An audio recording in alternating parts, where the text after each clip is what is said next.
Okay, there. How's that?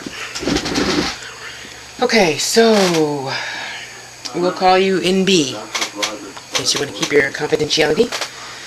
Can you do a vid sometime on the Spiritualist Church? Okay, well, I don't really know which direction you're coming from, but it's all good.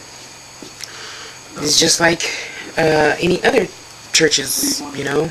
Each and every one is different, and all of the NSA, National Spiritualist Association churches, are generally run with a very strict hand, just like any other business, religion. Yeah, and it's sad.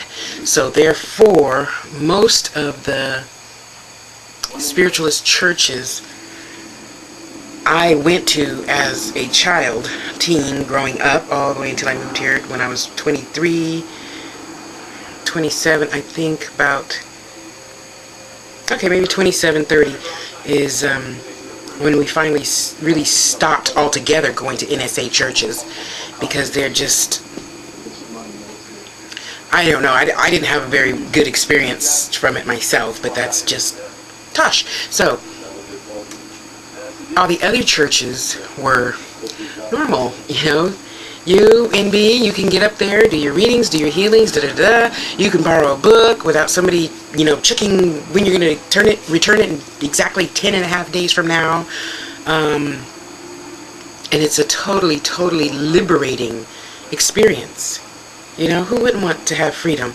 Therefore, it's oftentimes held in people's living rooms. But who cares where you have church? Because, you know, church isn't here.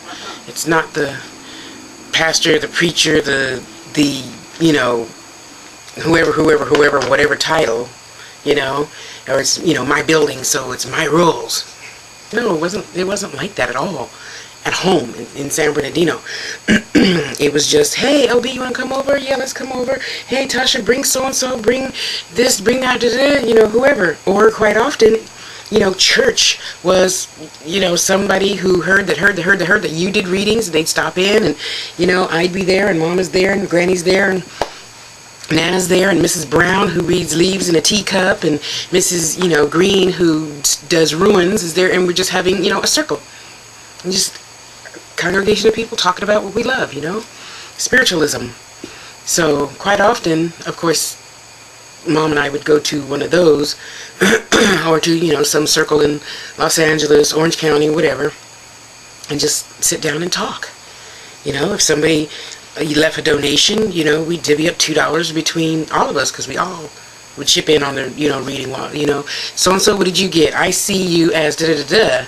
You know, if somebody wanted, you know, private reading, you can, you know, go in the back and close the little beaded curtain, as it were. Or you can have your reading out there, you know, with just you in front of all the other readers, or however you wanted to do it, they did it, you know. It was simple, it was easy, it was clear cut. There's a love offering, not a $500 donation, or not a $500 charge. You know, no, it's crazy.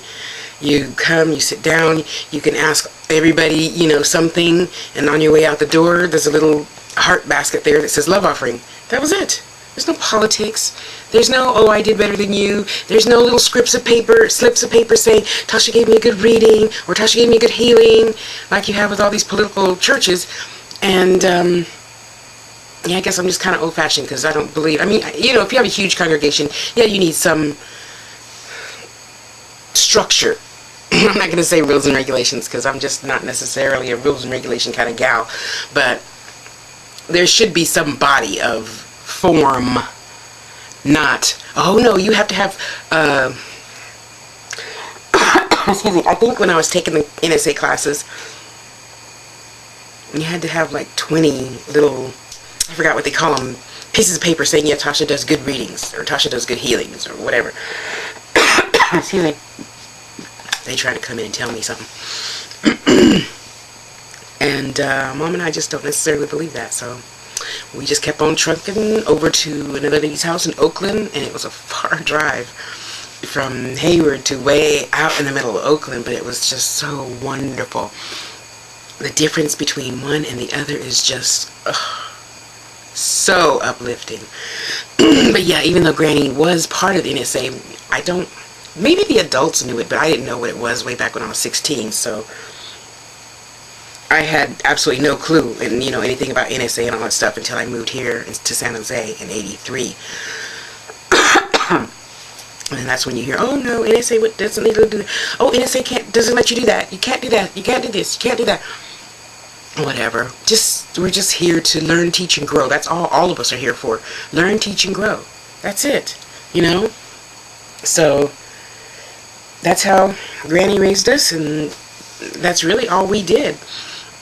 If for some other reason we couldn't get to a faraway church in someone's home, then we'd go to the NSA church or some other church of religious science, Unity. I said Church of Religious Science, not Scientology, not whatever. People don't believe in doctors and stuff. None of that mess. Don't write to me about that. But it was, and even though my Nana, we had a circle in her home and called it church, Sundays and Wednesdays. If you felt like dropping in, you could just, hey, Miss Harris, can we come in and talk about blah, blah, blah, blah? Oh, sure, baby, come on in the back door. We just put on a pot of greens and some neck bones. You want a plate? No? Okay, come on. And you just sit there and you just talk. It was just, normal. You don't, oh, no, wait till my ceremony. Wait till my seminar on the, the 15th, 2 months from now, and pay the $700 and da-da-da. No, it was never, ever, ever, ever like that. Ever, ever, ever, ever. And that's the one thing I miss the most about being in one of the old-fashioned churches, It wasn't about money and politics and who's been here longer and who's the better reader, because we were all good readers. You all have you have your own niche, Now, don't get me wrong, you have, your conglomerates like, Sylvia Brown or Debbie Ford or whatever. And yeah, everything needs some sort of structure. But come on. Do I really need $10,000 from you for a whatever course? No. No, I don't. And that's why even still today, I'll be 49 in April. I only go to PBS. So, so-and-so, what's your fee? Oh, donation? Cool. Okay, yeah, I'll see you Wednesday. Girl, she takes donation. Just go her. Because aren't you more trustworthy? Tell me if I charge you $700, you wouldn't be like, what am I going to get? Yeah. You say, oh, Tasha, how much do you charge? Well, now, because the spirits told me I start charging $75 an hour, which usually lasts about an hour and a half, but I don't charge you for the other half. So, yeah, a lot of people, they just, I know you have a right to charge for your livelihood, so don't write to me about that.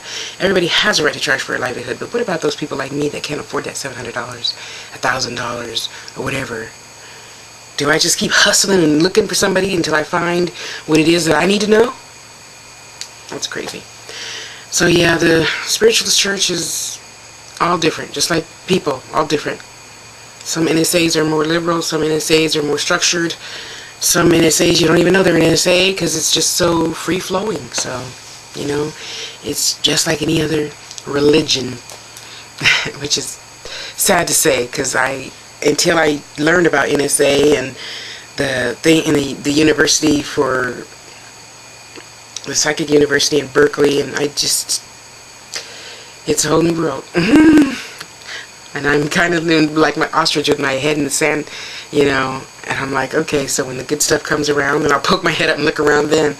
But hey, it's worked for 40 some years, so I'll just stick to that, because all that, hoopla about thousands and thousands of dollars, I mean, I meet just as good people, or not as good people, both ways. You get negative and positive. If, you're Sylvia Brown charging $500 for a reading, as you do with Tasha Harris charging $75 an hour for a reading.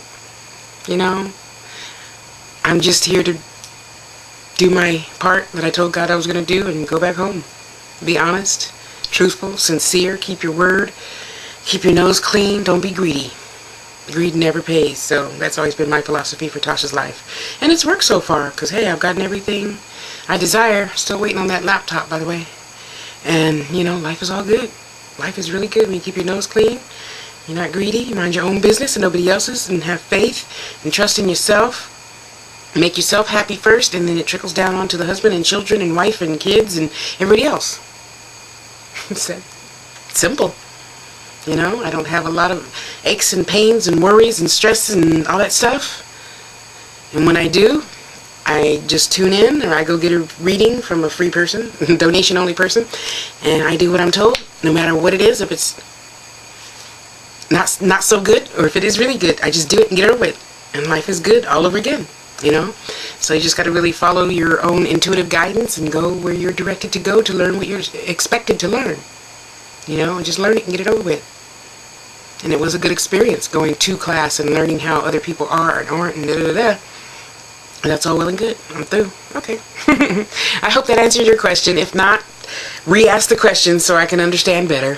Thank you. Have a nice evening. Bye.